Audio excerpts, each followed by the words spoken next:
Welcome back, folks. Dan Bongino filling in for Sean here with you till 6 p.m. So we have stacked phone lines. Let's go. We got this. I'm excited about this one. All right, let's go to Bobby in Green Bay, Wisconsin. Bobby, you're on the Sean Hannity Show with Dan Bongino. How are you, man? I'm pretty good. Thanks for taking my call. You are very welcome. So what do you have for us, Bobby? I just want to talk a little bit about this kind of Republican ignorance and hypocrisy that's going on. You said it's liberal, Eller. I'm actually a socialist. I'm far to the left of liberals. Okay. And I just kind of want to talk about, you guys call Obama a socialist. You call him, you want to hold destroy on. capitalism. Bobby, slow down. Listen. Okay. Who I called him a socialist? I'm not saying you did. I'm not Okay. really familiar with you yourself. I am familiar with Sean. I am familiar with the Republican Party and the voices, Rush Limbaugh. All right, well, we didn't do Levin. that. So let's just stick to what's your point, though. I didn't call him, so that kind of mutes that point. So let's go to what's your next point? My original point was I find it extremely ignorant that the conservative movement itself, the Tea Party and things like that, called Democrats and Obama a socialist.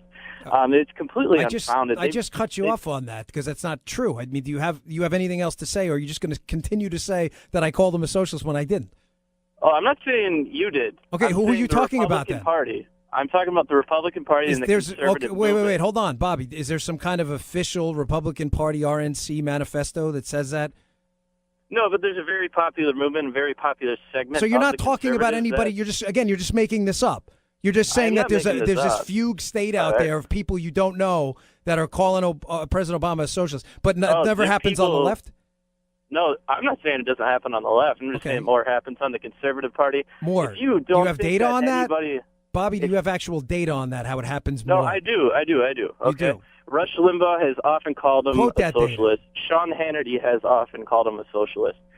Mark Levin has often called him a socialist. Okay, Bobby, all right. Well, okay, what's your point? The left does this as well. Yeah, and I'm not really the left, kind of like the medium right, which is what the actual Democrats are. They legitimize the privatization of the means of production, which is the definition of capitalism, rather than the common ownership. And common Obama ownership. So what this. do you want to do with the means of production, like factories, people own and things? You just want to take them?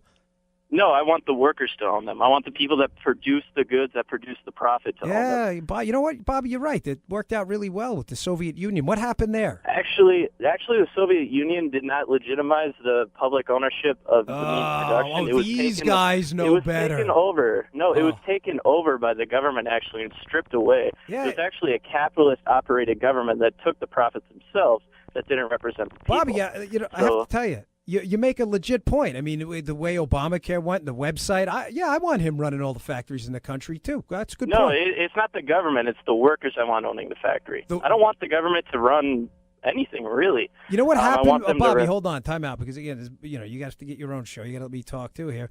So when they turned over the factories to the workers in the Soviet Union, I like that strategic use of the word workers, by the way, instead of employees. You know what happened? They took the equipment and went home. What are you going to do this time? How are you going to change that? When we expropriate everybody's property and give it away to people, and who decides whose property gets to get taken and whose doesn't? No, you remember when you were supposed to let me talk and I was supposed to let you? No, it's my turn. You know what? Touche. Good point, the workers Bobby. Rather than the government, not the government. The workers own the means of production. They were split up. All right. I got that. Hold on, labor. Bobby. Hold on. Yeah, really. I know. Good point. Are you in college, Bobby?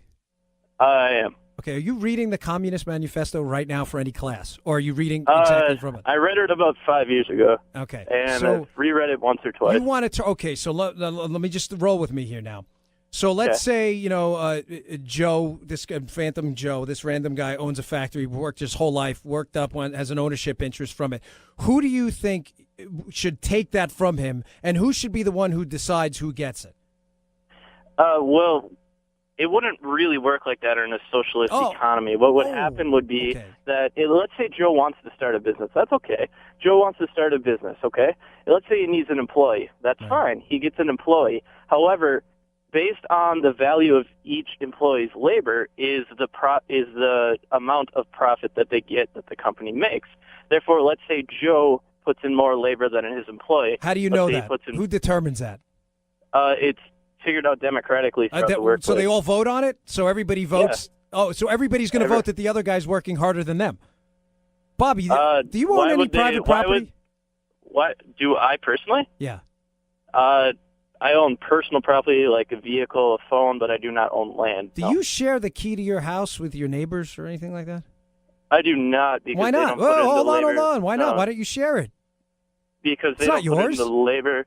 Well, there's no use tied to what I put use into. Okay, so if I make a deal with you and I'm going to come by one day and paint your house, do I then get an ownership interest in your house? No, because if I make a common so deal, when it's Bobby's property, it's no good. Remember when we're supposed to let each other talk? Yeah, well, you're not saying anything. I really am. If you'd let me talk. All right, you only got a minute here. Let's say I want to go and have my neighbor paint my house. Okay, right. I am telling him, hey, in exchange for whatever property, I will call your labor the value of this property. Let's say it's $100. Yeah. Say this property that I have tied use to, I will exchange to you for your labor. That is a common agreement. Their labor, if they believe it's worth $100, then that would be okay. However, if I'm tying use to my place of residence, if they go in and then put use into the property that I am putting use into, they are committing theft. Bobby, who again if it's your house, who's determining the value of your friend's labor? You? If I go out and recruit him, I am offering him what I feel his labor is worth. If he feels it's worth more, he's free to negotiate. Bobby, this system really, I have to agree with you, has worked very well. Hundreds of millions of deaths, expropriation of property, theft, murder. Actually, you're right. Socialism has where is your success record of socialism? Excuse me? Where's your success record for socialism? What's your shining example on the hill? Catalonia, Spain, the Free Territory in why do you Ukraine. live here then? Why do you live here? Why do I live here? I have no choice but to be. It's not like I could be born in the 1800s. You have no. I can't really do that. I can't go back in time. So there's no current. There is no example in the world as we know it today where this has actually worked. Well, it's hard to have a cooperative-owned society where capitalism rules, where Why is it hard? Why is it hard? It's impossible. I thought it was wonderful. How is a cooperative business going to be able to compete with Walmart? Okay, it's just so not it fair. can't. Walmart has the corporate advantage that was handed out by the state. Well, why can't it compete with Walmart? Violates the free market, which you people talk about. Bobby, why can't it compete with Walmart? Because how is a cooperative business going to compete with a multinational superpower that is sanctioned by the government, which violates the free market, which you conservatives talk about so much? Do you work for free, Bobby? I do not. Do you give your money away to charity? Yes, from time to time. Yeah, from time. Why not just give it all away? Because I put my labor into that value. So you earned it. So other people who earn their property should listen to Bobby and have it taken away by other people who are just as greedy. I don't favor wealth distribution, anything like that. You don't know what your angle is. But you're a socialist who doesn't favor wealth distribution? You just favor outright theft. That's because wealth distribution is Forget the redistribution. Capitalism. Let's go right to the theft stage. Guns at the door. Give me your stuff. Bobby, thanks for the call. Capitalism. If you don't pay your bill, if you don't pay your car bill, people will go and try to take your car. If you refuse, people with guns will come. Right. It's the same thing in capitalism. So how can you argue that? How do you think those employees in the factories that are making the cars actually make money if everybody gets a car for free? Nobody's getting a car for free. I'm not advocating that. Oh, Bobby, socialism with no wealth distribution and no free. Correct. That's an incredible system. You're misunderstanding what socialism is. It's not capitalism with wealth distribution. It is the common ownership of the means Bobby, of production. let me learn you a little bit, okay? Open up your ears for a second here. The reason socialism's failed because it's led to the murder of millions and hundreds of millions of innocent people. Read your history, number one. Number two, the means of production, although they may be turned over to people in the government who are greedy and are going to monopolize it for their own wealth. The one reason communism and socialism has failed in contrast to capitalism is because you can never, ever own an idea. Ever.